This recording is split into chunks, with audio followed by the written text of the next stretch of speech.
Ini seluruhnya adalah ancaman uang agar apa?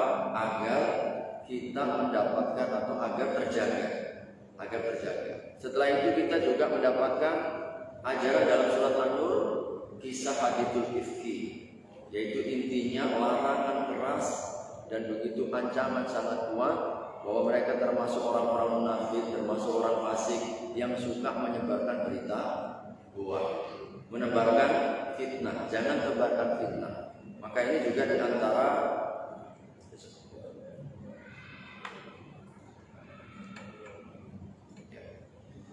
di antara sarana yang bisa menciptakan, menghadirkan kesucian dalam kehidupan masyarakat. Allah Subhanahu wa taala kemudian melanjutkan tentang adab-adab kita tidak boleh memandang, menundukkan pandangan, adab menjaga kehormatan baik laki-laki baik perempuan. Kita kemudian diajarkan kembali di antara sebab-sebabnya agar kita dekat dengan Al-Qur'an. Maka ada ayat yang 34, 35 tentang cahaya Allah. Dikembalikan, diajak ke masjid. Bagaimana masjid agar menjadi sentral pembersihan, pensucian masyarakat. Karena dengan masjid insya Allah umat ini akan kembali kepada fitrahnya. Dekatkan dengan Quran, dekatkan dengan masjid. Itu kata kuncinya. Dan di pekan yang lalu kita juga mendapatkan satu isyarat peran penting pemerintah. Pekan yang lalu kita membahas tentang Allah akan menjanjikan kepada orang yang beriman, beramal soleh, mereka akan dikokohkan, kepemimpinannya di permukaan bumi. Ketika mereka diangkat oleh Allah, diberikan mandat untuk memimpin, maka senantiasa mereka akan sholat, senantiasa mereka menunaikan zakat, amar ma'ruf nahi mungkar, dan menghilangkan kesyirikan. Ini peran pemimpin. Maka kalau kita simpulkan, ada Quran di sana, ada kemudian peran daripada masjid, kemudian juga ada peran kepemimpinan. Untuk apa? Menjaga, menata, mengelola agar kebersihan dan kesucian dalam kehidupan bermasyarakat itu terjaga. Jadi ada kita usaha pribadi, kemudian juga ada peran-peran orang yang memiliki tanggung jawab, pemerintah dalam hal ini. Maka hadirin, di ayat ini kita kembali mendapatkan petunjuk Nabi, petunjuk Allah Subhanahu wa taala bagaimana agar kesucian dan kebersihan dalam hubungan sosial itu tetap terjaga. Maka adalah adab dalam perizinan.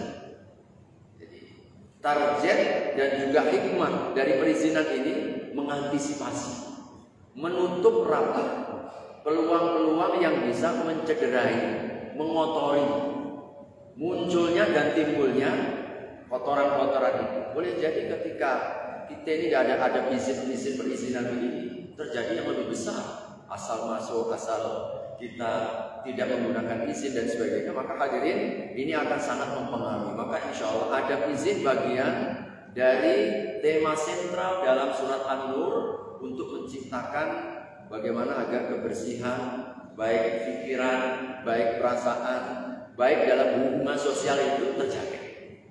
Maka ini kalau kita amalkan insya Allah akan terjaga. Maka hadirin, dalam beberapa hadis atau asbabun nuzul ya. Jadi tema sentralnya adalah tentang menjaga waktu ya, di surat ayat yang ke-58. Diriwayatkan bahwa ada seorang anak kecil dari kalangan Ansor yang dikatakan namanya Mudlaj. Jadi datang kepada Umar bin Khattab pada waktu zuhur. Nah, dia datang, ulang itu ya anak yang bayar itu, Pak. Datang kepada Umar pada waktu zuhur. Untuk apa? Untuk mengundangnya. Ternyata didapati Umar bin Khattab dalam keadaan tertidur. Waqad aghlaqa alaihi bab, sudah tertidur, sudah ditutup. Pintunya dari ditutup. Tapi kemudian sang anak ini yang parobaya ini tetap mengetuk pintu dan masuk. Lalu kemudian Umar bin Khattab radhiyallahu anhu beliau terduduk. Fankashafa minhu syai'un, lalu nampak dari bagian tubuhnya Umar ini bagian daripada tubuhnya Umar ini tampak yang enggak layak untuk dilihat. Faqala Umar, Setelah itulah Umar mengatakan, wajidtu annallaha naha abna'ana wa nisa'ana wa khuddamana 'anil dukhuli fi hadhihi sa'a. Andailah ada petunjuk Allah yang diturunkan saat-saat seperti ini, janganlah ada anak kecil ada perempuan atau mungkin pembantu-pembantu kita yang masuk tanpa permisi. Maka Umar bin Khattab pun berangkat ke rumah Nabi, belum sampai di rumah ayat itu. Makanya banyak ayat itu turunnya karena ilham, semacam ilham itu. Maka Nabi katakan, kalau andai kata ada Allah akan mengutus kembali seorang utusan yang paling berhak untuk mendapatkan Umar bin Khattab. Karena beliau disebut sebagai rajulun mulham atau mulham. Beliau itu banyak diilhami oleh Allah. Banyak ayat turun karena Umar bin Khattab. Ayat tentang minuman keras, Umar bin Khattab. Ayat tentang sikap terhadap Badar, tawanan Badar, Umar bin Khattab. Ayat tentang perizinan, ini juga Umar bin Khattab radhiyallahu anhu. Banyak sekali ayat-ayat yang hadirin sesuatu yang menjadi firasat kuat dan keinginan besar dari sahabat Umar, Allah Subhanahu wa taala kemudian berikan. Maka ini termasuk di antara keistimewaan Umar bin Khattab. Dan sekali lagi hadirin, ini juga mengingatkan betapa Allah itu dekatnya dengan kita. Bayangkan, baru terlintas di hati Umar sendiri. Habis peristiwa itu, beliau itu mengatakan, cobalah kalau waktu-waktu seperti ini dilarang untuk orang nggak sembarangan untuk datang gitu. Ini beliau berbicara dengan beliau sendiri. Tidak ada alat mereka, nggak ada apa-apa. Datang kepada Nabi, turun ayat ini. Allah berikan petunjuk 3. Siapa yang menyampaikan? Siapa memberitahukan? Allah di atas langit yang ke-7, kita di bumi. Yang jaraknya antara bumi sama langit pertama saja 500 tahun perjalanan kata Nabi. Langit kedua 500 perjalanan. Langit ketiga 500 tahun perjalanan. Tetapi begitu dekatnya bisikan-bisikan kita terekam semua. Allah langsung turunkan malaikat Jibril, kasih tahu Rasul Muhammad, sampai di depan pintu dibacakan ayat ini. Subhanallah. Maka hadirin menguatkan kepada kita sisi Allah Maha mendengar, Allah Maha melihat, Allah Maha menatap sekecil apapun. Bahkan hanya sekedar keinginan Allah Subhanahu wa taala sudah akan memberikan kepada kita. Maka hadirin, di dalam ayat ini secara umumnya Allah Subhanahu wa taala berikan adab perizinan di 3 waktu. 3 waktu utama. Dan Allah awali ini dengan kalimat ya ayyuhalladzina amanu, menunjukkan bahwa kandungannya bagian dari nilai iman. Maka kalau kita melaksanakannya, sempurnalah iman kita. Tapi kalau kita meninggalkannya, cacatlah iman kita. Untuk siapa? Orang-orang yang ada dalam tanggung jawabmu, malakat aimanku, istrimu, anakmu, keluargamu, termasuk juga malakat aimanku, pembantu-pembantu kita, termasuk juga walladzina lam yablughul hulma minkum, yang belum balik sekalipun. Yang belum balik sekalipun di 3 waktu ini untuk apa? Untuk minta izin. Liyasta'dzin, hendaknya minta izin. Nah ini adab yang perlu kita sampaikan hadirin ke putra-putri kita, anak-anak kita. Meskipun anak kita sendiri, kalau kita pas tidur di kamar, tolong 3 waktu ini harus tutup pintu dulu. Kalau udah dibuka, jangan sembarangan buka.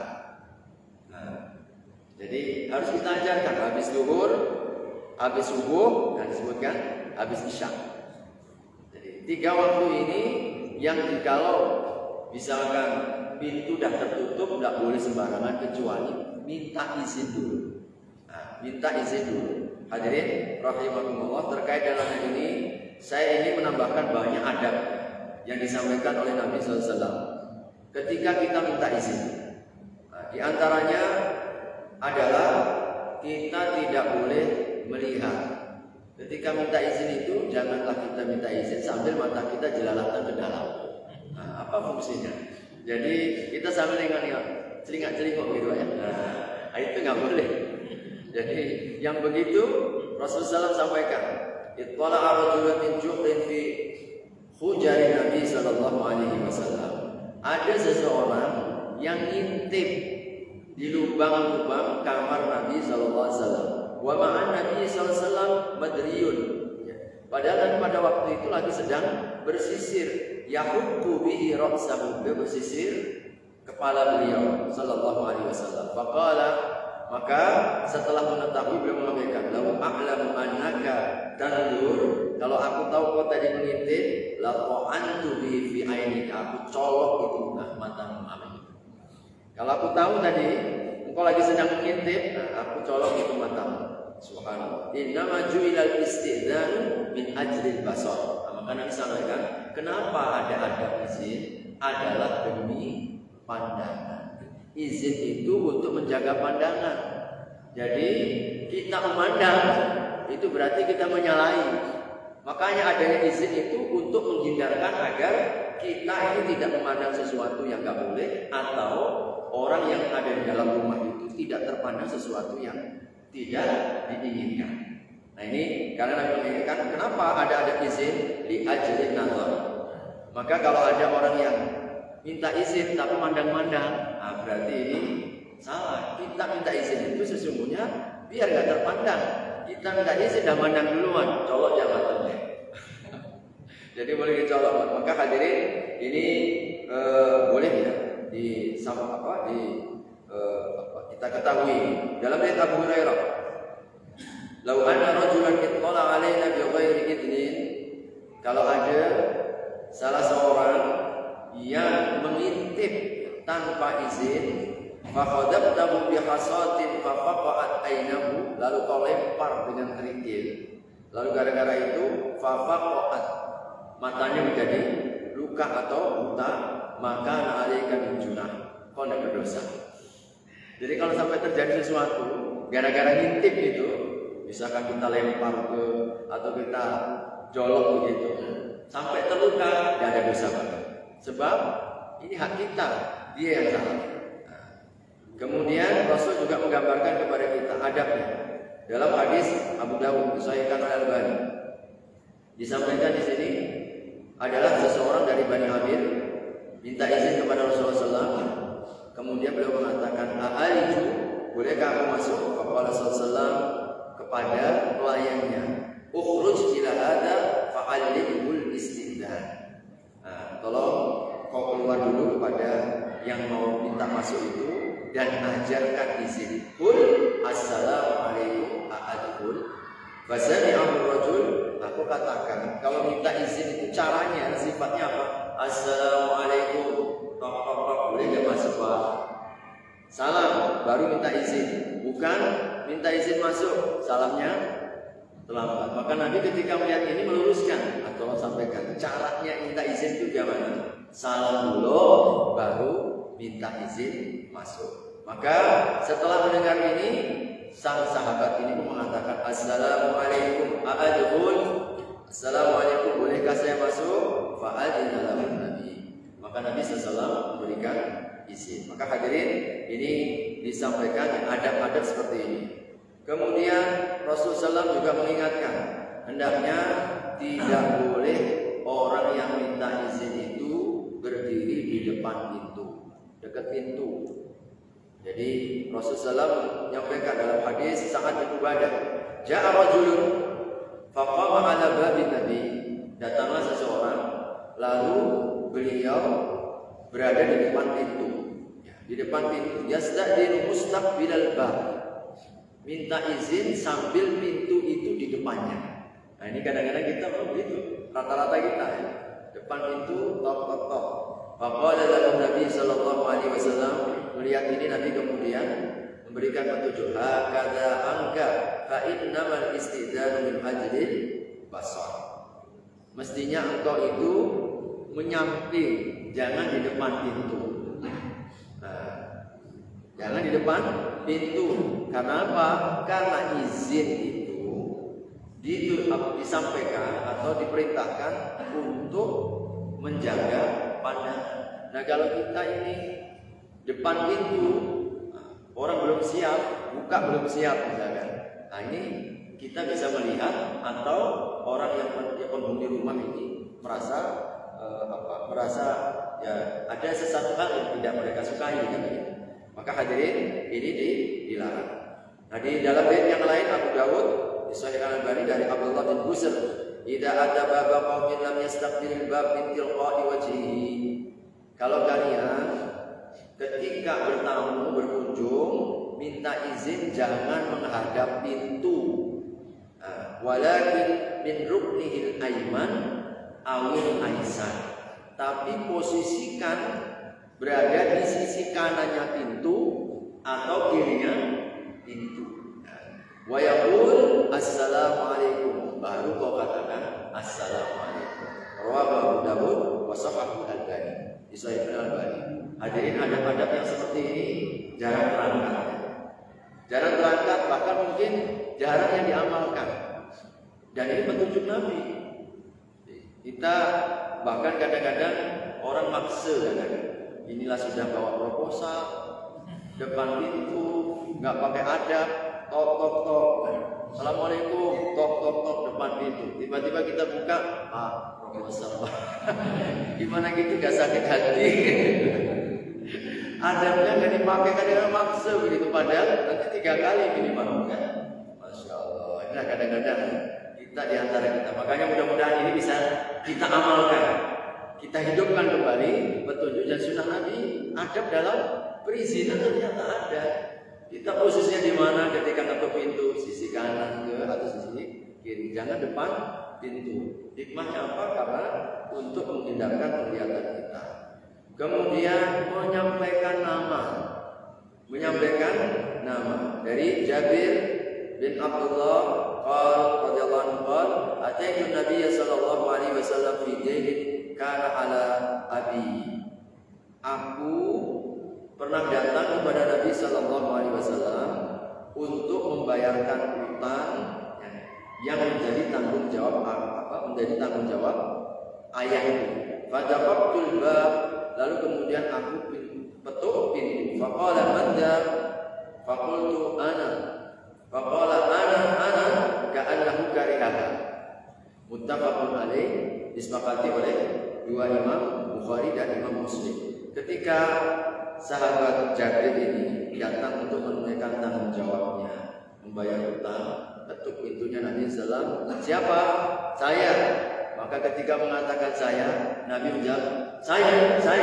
Nah, dikatakan ka'annahu karihaha. Nabi itu tidak menyukai cara seperti itu. Jadi bukan saya, sebutkan nama. Siapa nama itu? Jabir ya Rasulullah. Maka salah satu adabnya ini adalah kita sebutkan nama. Siapa? Didi Pak. Boleh kita sebutkan nama. Ahmad Pak. Siapa? Ini adabnya. Maka anak-anak kita juga begitu. Ketuk pintu kamar kita orang tuanya. Siapa nama anak kita kan begitu? Umar. Oke. Nah, kita sampaikan sambil mengetuk pintu. Artinya menyebutkan nama kita. Oleh karenanya hadirin rahimahullah, dan ini juga kita dapatkan dalam riwayat hadis pada waktu Isra dan Mi'raj yang diriwayatkan oleh Imam Bukhari dan Imam Muslim. Qala Rasulullah sallallahu alaihi wasallam, "Tsumma sha'ida bi Jibril ila sama'id dunya fastaftah." Maka Jibril membawaku sampai ke pintu langit pertama. Faqila, kemudian ditanya, "Man hada?" Siapa ini? Jadi berarti langit itu ada pintunya, Pak. Langit ada di pintunya. Ketika malaikat Jibril mau naik, maka kemudian dikatakan, siapa ini? Qala Jibril. Kemudian ini Jibril. Qila wa man ma'aka? Siapa yang bersamamu? Qala Muhammad sallallahu. Tsumma sa'ida ila sama'i tsaniyah. Kemudian naik lagi ke langit kedua. Wa tsalitsah, ketiga. Wa rabi'ah, dan yang keempat. Wa sa'iruhunna, sampai langit yang ketujuh. Wa yuqalu fi babi kulli sama'in, setiap kali mau masuki pintu pertama, pintu kedua, ketiga, dan seterusnya selalu naik. Siapa ini? Jibril. Siapa yang bersamamu? Muhammad. Maka ini menjadi adab. Hadis ini sampaikan oleh Imam Bukhari, menjadi adab bagi kita kalau kita mengetuk pintu, meminta izin, mengucapkan salam, sebutkan nama. Sebutkan nama agar orang yang di dalam itu siapa ini, apalagi tengah malam, nggak boleh kan? Bahaya nanti. Jadi siapa dulu? Biar orang itu tenang ketika membukakan kita. Kalau kita kenal akan segera. Tentu kalau nggak dikenal mungkin beliau tidak berkenan dan sebagainya. Maka seharusnya kita mengenalkan diri kita. Kemudian adabnya 3 kali, sebagaimana dalam hadis ini, hadis Bukhari Muslim. Idza sta'dana ahadukum thalathan falyu'dhin lahu.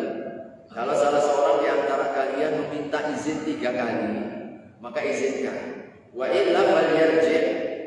Kalau dia tidak, maka pulanglah. Jadi kalau sampai 3 kali, assalamualaikum, Ahmad mau masuk, tidak ada jawaban. Assalamualaikum, ketuk, boleh masuk, Ahmad ini di luar. Sampai 3 kali kalau tidak ada, kata Nabi, falyarji'. Hendaknya dia pulang, jangan maksa masuk. Nah, kita ini sepenting apapun jangan maksa masuk.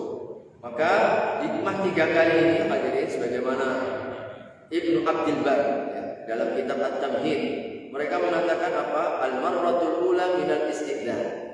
Ketukan pertama dan minta izin yang pertama itu bentuk izin. Kemudian ketukan yang kedua, minta izin yang kedua adalah masyurah. Bentuknya adalah masyurah. Masyurah itu musyawarah, diskusi. Boleh ke saya masuk? Maksudnya begitu. Dan kalau diizinkan apakah masuk atau tidak? Wadzalika. Nah, kalau sampai ketukan yang ketiga, ini kata para ulama, maka itu adalah tanda kalau itu tidak diizinkan, maka pulanglah. Ini adab mesti dipahami oleh kaum muslimin. Jangan kita kemudian marah-marah. Ini orang mau dikasih rezeki gak mau, ya sudah. Mungkin beliau nggak siap. Nggak siap. Caranya ketukan yang pertama itu minta izin, boleh nggak masuk. Kita ketuk yang kedua itu sebenarnya boleh nggak kita ini masuk atau bagaimana? Kalau sampai ketukan ketiga tidak juga terdengar, sesungguhnya maknanya pulanglah kau. Jadi itu maknanya kalau sampai ketuk ketiga nggak dijawab, pulang kau. Itu maknanya begitu. Daripada nanti kita diusir kita marah kan? Agar kita memahami ini. Jadi ketukan ketiga kalau tidak terjawab, maknanya yang punya rumah tidak berkenan. Maka adabnya apa? Jangan sakit hati, lapang dada. Mungkin satunya apakah sakit, lagi sibuk, ada mungkin pekerjaan yang sifatnya mendesak, tidak bisa diganggu misalnya. Nah itu bisa diberikan husnudzon kita. Jangan kita maksa mungkin seperlu apapun kita. Hadirin, ini kalau kita jaga adab seperti ini, inilah yang akan menjaga keharmonisan dalam kehidupan sosial kita. Kemudian hadirin rahimakumullah, boleh kita dengan tanda, ya boleh dengan tanda. Ibnu Mas'ud dalam riwayat Muslim, idnuka alayya an turfa al-hijab. Jadi sebagaimana Nabi sallallahu alaihi wasallam berkata kepada Rasulullah, kata Ibnu Mas'ud, mendengar apa yang dipesankan oleh Nabi kepada beliau, Ibnu Mas'ud, idnuka alayya an turfa al-hijab. Hai Ibnu Mas'ud, tanda aku izinkan itu kalau aku buka tirai. Nah, kalau aku buka tirai, maknanya aku izinkan. Berarti kalau tirai gak dibuka, gak diizinkan. Nah, kita juga sama. Kalau buka pintu, maknanya diizinkan. Kalau pintu tetap tertutup, maknanya tidak diizinkan. Wa antas ma'ani sawadi hatta anhaka. Jadi, atau engkau mendengar.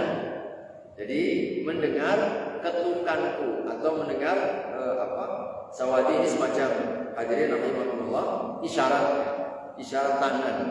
Jadi isyarat tangan atau isyarat sesuatu yang menjadi isyarat suara, isyarat tangan, ini disebut dengan sawadi hatta anhaka, atau hingga aku cegah. Sehingga ini dibolehkan. Kita misalkan boleh masuk, sila. Nah, walaupun pintu nggak dibuka, itu boleh kita masuk. Atau kita mungkin mendapatkan sinyal apa gitu. Jadi sinyal isyarat bahwasanya kita mendapatkan boleh kita masuk. Nah ini boleh dengan buka pintu, boleh juga kita dengan isyarat-isyarat tertentu. Kemudian hadirin, adabnya adalah kita mengucapkan salam sebagaimana tadi disampaikan Nabi SAW di awal hadis tadi, bahwasanya ketika kita caranya adalah salam baru minta izin. Assalamualaikum, tok tok tok, mohon izin boleh masuk. Salam.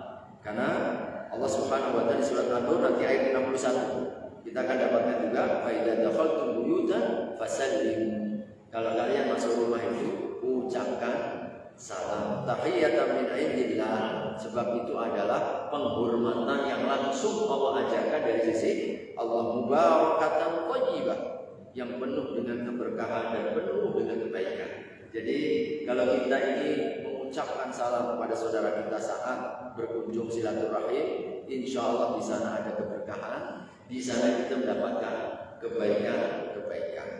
Kemudian kita pun wajib untuk menjawab yang lebih baik. Wa idza huyyitum bi tahiyyatin fahayyu bi ahsana minha. An-Nisa 86. Kalau kita diberi salam, jawab kata Allah fahayyu bi ahsan, yang lebih baik, au rudduha, minimalnya sama. Assalamualaikum, waalaikumsalam. Assalamualaikum warahmatullah.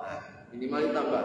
Syukur kita bisa lengkap. Assalamualaikum warahmatullahi wabarakatuh. Kalau dia lengkap, kita semakin lengkap. Minimal sama. Assalamualaikum, assalamualaikum. Assalamualaikum warahmatullah, assalamualaikum, waalaikumsalam warahmatullah. Dan seterusnya. Jadi kalau kita dianjurkan untuk menjawab yang lebih baik. Kemudian hadirin, berjabat tangan. An Barra bin Azib radhiyallahu anhu qala Rasulullah sallallahu alaihi wasallam, "Ma min muslimaini yaltaqiyani." Tidaklah dua orang muslim yang bertemu, fayatasafahani, lalu keduanya saling berjabat tangan, illa ghufira lahum ma qabla an yatafarraqa, kecuali keduanya itu akan diampunkan dosa-dosanya sebelum berpisah. Rawahu Abu Dawud. Maka ini menjadi riwayat Abu Dawud dan disahihkan oleh Al-Albani. Jadi kalau kita ini bertemu dengan saudara kita, jadi saudara kita yang mungkin hampir 2 tahun ya Pak, kita sekarang salamnya pakai salam apa ini? Salam Covid katanya. Sekarang diganti macam ini. Maka ya tentu ini sifatnya temporal. Kalau memang sudah kembali normal, maka kita yang paling utama jabatan tangan.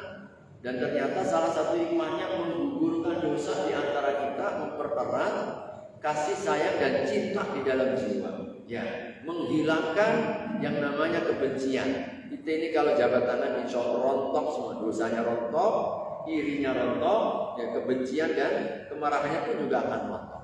Insya Allah. Itu salah satu hikmahnya kalau kita ini bertemu dengan saudara kita. Kemudian bagi para suami, apakah harus kita minta izin kepada istri kita? Tidak. Susah Pak kalau suami harus minta izin sama istrinya. Boleh. Jadi dakhaltu ma'a bi ali ummi fadakhala wattaba'tu fadafa'a fi sadri wa qala tadkhul bi ghairi idnin. Jadi adalah Musa bin Talha, aku masuk dan menemui bapakku yang menemui ibuku, ya, ibuku. Fadakhala, lalu kemudian bapakku masuk, wattaba'tuhu, lalu kemudian aku mengikutinya. Fadafa'a fi sadri, aku kemudian dihalau. Ke sana. Ini siapa? Musa bin Talha ini anaknya. Bapaknya ini mau masuk ke tempat atau mungkin kamar ibunya. Dia ngikut ya tanpa minta izin sama bapaknya, didorong ke sana. Kok nggak dapat izin? Aku nggak perlu izin karena aku ini suaminya. Aku ini kan suaminya. Maka ini kemudian diriwayatkan Imam Bukhari. Peristiwa ini menjadi adab bahwa suami tidak perlu izin kepada istrinya. Bila-bila saja mau masuk ke jam 12 malam, jam 1 siang, ke jam berapapun, bebas, free. Jadi nggak perlu izin. Tapi kalau kita, bang pokoknya minta izin, ada apa nih? Jadi hadirin rahimahumullah. Begitupun juga sebaliknya, istri nggak perlu izin kepada suami, karena mereka ya sama. Allah gambarkan itu kan suami pakaian istri, istri pakaian suami. Kita ini ya sama. Jadi satu hati, satu perasaan kayak gitu. Nah ini khusus bagi suami istri. Adapun kepada ibu wajib minta izin. Anak wajib minta izin. Dari Zaid bin Usamah, dari Atha, anna rajulan sa'ala nabiyya a'astadinu ala ummi. Adalah seseorang datang kepada Nabi, lalu kemudian bertanya, ya Rasulullah, haruskah aku minta izin kepada ibuku? Qala na'am. Innaha laysa laha khatim ghairi. Tapi ibuku itu enggak punya pembantu ya Rasulullah. Fasta'dana 'alaiha kullama dakhaltu. Apakah mesti aku harus minta izin setiap kali harus masuk? Ini minta izin begitu. Ya Rasulullah, ibuku itu enggak punya pembantu. Gimana aku harus setiap kali masuk minta izin kah? Qala atuhib antara uryanatan. Apa kau pengen melihat ibu dalam keadaan telanjang? Qala la. Qala fasta'din 'alaiha. Minta kau izin ketika masuk ke kamar atau ruangan ibu. Maka hadirin, ini termasuk di antara adab. Terakhir saya ingin sampaikan bahwasanya dilarang kita untuk mengetuk pintu secara keras, sebagai dalam riwayat Bukhari. Jadi riwayat Bukhari. Kemudian yang lain juga disebutkan di sini, la yuqimu ahadan di makanihi. Tidak boleh kita ketika dalam ruangan itu berdirikan orang. Ada hadisnya muttafaqun alaih. Kita datang langsung orang ini, Pak berdiri Pak ya. Tidak boleh, minta izin kok langsung kemudian dulu orang berdiri. Ini adab juga tidak boleh. Kemudian yang berikutnya, al-julus fi mawdi'in sayaudu ilai sahibu. Jangan duduk di tempat kalau nanti saudara kita itu akan kembali ke tempat itu. Ini semuanya adab yang luar biasa dalam perizinan. Kita tahu saudara kita tadi situ mungkin keluar sebentar, mungkin ada sesuatu hal ya, meludah atau apa. Jangan kita tahu itu tempat saudara kita yang akan balik, kita langsung duduk. Nanti saudara kita pas masuk, orang ini nggak pakai izin-izin segala ya. Dilarang kita duduk di antara dua orang. Jadi kita pisahkan orang. Orang sudah duduk, Pak geser sedikit, Pak geser sedikit. Padahal tempatnya nggak cukup. Ini juga dalam riwayat Abu Dawud ya. Saya persingkat saja. Kemudian hadirin rahimakumullah, larangan kita ini keharaman, dan Rasul Shallallahu Alaihi Wasallam itu beliau membenci kalau beliau datang sahabatnya berdiri. Jadi ini hadisnya Abu Dawud dan Sahih Al-Albani. Man ahabba ayyatamathala lahu rajul qiyaman falyatabawwa maq'adahu minan nar. Ini disebutkan bahwasanya barang siapa yang ingin orang itu kalau datang berdiri, silakan dia cari tempat duduknya di neraka. Itu sampai begitu. Maka Nabi itu tidak menghendaki dimuliakan seperti orang-orang raja-raja seperti apa. Itulah tawadhunya Nabi Sallallahu Alaihi Wasallam. Kemudian berapa lama kita ini boleh bertamu? 3 hari saja. Hadisnya muttafaqun alaih. Wa dhiyafatu 3 ayyam. Jadi kalau lewat 3 hari Pak, silakan pulang. Dan penghuni rumah tidak bertanggung jawab untuk memberikan fasilitas kita. Biarkan kita nggak makan dapat begini, orang-orang aja. Kenapa nggak sih mana? Kau udah lebih dari 3 hari, pulanglah. Baik, hadirin rahimahullah, mudah-mudahan ini menyempurnakan adab kita di ayat 58-59 untuk menjaga waktu dan bagaimana tata cara sifat petunjuk Nabi dalam permintaan izin kita.